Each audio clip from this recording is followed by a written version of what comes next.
नमस्कार साथियों। आज मैं आपको महाभारत के उस पात्र के बारे में बताने जा रहा हूँ जिसका वर्णन वेद व्यास की महाभारत में तो नहीं किया गया, परंतु कई लोक कथाओं में किया गया है। वो पात्र महाभारत के युद्ध को एक ही पल में बदल सकते थे, परंतु श्री कृष्ण ने उन्हें युद्ध ही नहीं लड़ने दिया और उनसे उनके शीश का दान मांग लिया।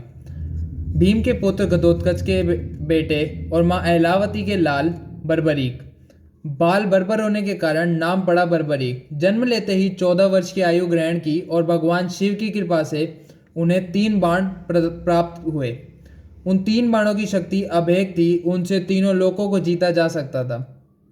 जैसे ही उनके पास शक्ति आई, उनके मन में युद्ध में भाग लेने की इच्छा जाहिर हुई। यही इच्छा उन्होंने अपनी माँ के सामने रखी कि माँ, मैं इस महाभारत के युद्ध में युद्ध लड़ना चाहता हूँ और अपनी कौशल शैली दिखाना चाहता हूँ। माँ ने कहा कि बर्बरीक, तुम युद्ध तो लड़ो, पर तुम हमेशा हारे का साथी बनना। जो हार रहा हो जो पक्ष, उसका साथ निभाना। माँ को ऐसा इसलिए लगा क्योंकि कौरवों के पास श्री कृष्ण की नारायणी सेना थी, तो माँ को लगा कि कहीं पांडव हार न जाएं, और पांडव धर्म के लिए ये युद्ध लड़ रहे थे। तो माँ ने उनसे ये वरदान मांगा, और साथ ही साथ भगवान कृष्ण ने उनकी माँ के मुख से ये वरदान मंगवाया कि बर्बरीक, जब तुम युद्ध लड़ने जा रहे हो, उस राह पे तुमसे कोई कुछ भी मांगे, तुम कभी मना नहीं करोगे। जैसे ही ये घोषणा हुई कि बर्बरीक युद्ध लड़ने आ रहे हैं, दोनों ही पक्षों में एक अलग सी हलचल मच गई। दोनों ने सोचा कि यह योद्धा कितना शक्तिशाली होगा और क्या युद्ध, कैसे युद्ध होगा। जैसे ही बर्बरीक युद्ध लड़ने जा रहे थे, श्री कृष्ण को समझ आ गया कि बर्बरीक क्या है। श्री कृष्ण ने एक संत का रूप धारण किया और चले गए बर्बरीक से मिलने। वहां जाके उन्होंने कहा, बर्बरीक, तुम 16-17 साल के लग रहे हो, ये तो तुम्हारी खेलने कूदने की उम्र है, तुम क्या युद्ध लड़ोगे। बर्बरीक ने कहा कि महाराज, आप मेरी उम्र पे ना जाइए, मैं युद्ध शैली में बहुत कौशल प्राप्त कर चुका हूँ और मैं चाहूँ तो महाभारत के युद्ध को एक ही पल में समाप्त कर सकता हूँ। श्री कृष्ण ने कहा, बर्बरीक, ऐसा कैसे होगा। बर्बरीक ने कहा कि महाराज, आप मेरे तरकश में 3 बाण देख रहे हैं, ये 3 बाण तीनों लोकों पर विजय प्राप्त करने में सक्षम है। श्री कृष्ण ने कहा, वो कैसे। बर्बरीक ने कहा, महाराज, सामने एक पेड़ देखिए, इस पेड़ पे कितने पत्ते हैं। श्री कृष्ण ने कहा, अनगिनत पत्ते। बर्बरीक ने कहा, महाराज, ऐसे ही महाभारत में भी अनगिनत योद्धा और वीर योद्धा भाग ले रहे हैं। अब मैं आपको अपने पहले बाण की शक्ति दिखाता हूँ। जैसे ही मैं पहला बाण मारूंगा, ये सारे पत्ते मेरे दुश्मन हैं और ये सब भेदे जाएंगे, इन सब में एक छेद हो जाएगा। श्री कृष्ण ने कहा कि ऐसा करके दिखाओ। श्री कृष्ण छलिए थे। श्री कृष्ण ने 2 पत्ते उठाए और अपने पैरों के नीचे दबा लिए।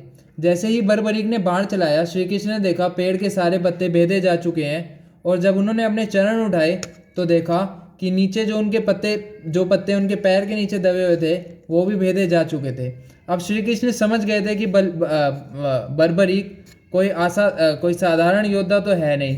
श्री कृष्ण ने कहा कि बर्बरीक, अगर तुम युद्ध लड़ोगे तो युद्ध का निर्णय कैसे आएगा।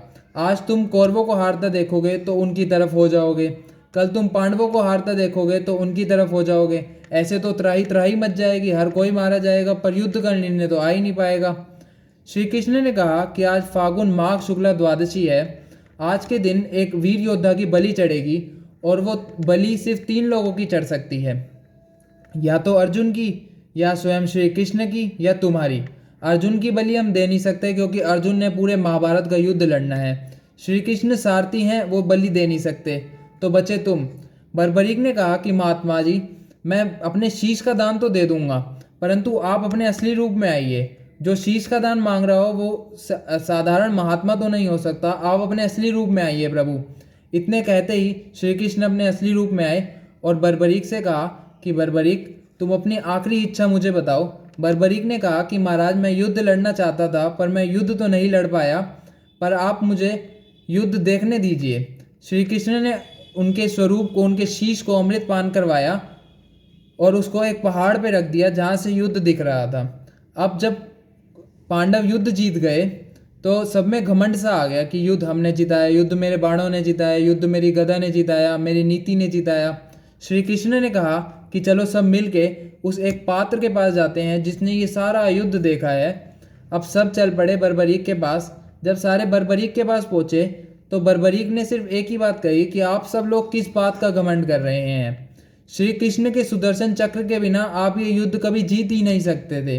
पूरे युद्ध में सिर्फ सुदर्शन चक्र चलता हुआ दिखाई दिया और श्री कृष्ण ने अपने सुदर्शन चक्र से ही कई वीर योद्धाओं को मार गिराया।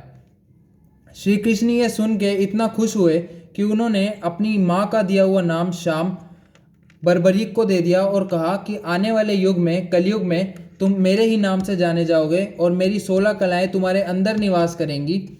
तुम्हें जो भी चाहेगा या जो भी तुमसे कुछ भी मांगेगा वो कभी खाली हाथ नहीं जाएगा और तुम हमेशा हारे का सहारा बनोगे। वर्ष 2000 से पहले जहाँ गिनती के लोग जाया करते थे, खाटू श्याम जी रिंगस में एकमात्र छोटे से कमरे में इनका शीश विराजमान है जो कि अमर है। और वहाँ आज की तारीख में लाखों लोगों की संख्या भी पूरी नहीं पड़ पा रही, इतने लोग वहाँ बर्बरीक के दर्शन करने जाते हैं।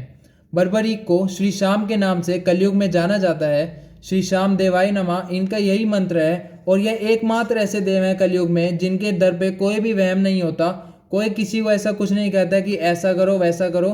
साल में होली के एक हफ्ते पहले फागुन माघ शुक्ला द्वादशी को इनके दर पे कई लाखों की संख्या दर्शन करने आती है और आज भी बर्बरीक श्री कृष्ण के रूप में अपने भक्तों को तार रहे हैं और अपने भक्तों की सारी मांगे उन जो मांग रहे हैं उनसे भी ज़्यादा पूरी कर रहे हैं और हारे का सहारा साबित हो रहे हैं। जय श्री श्याम।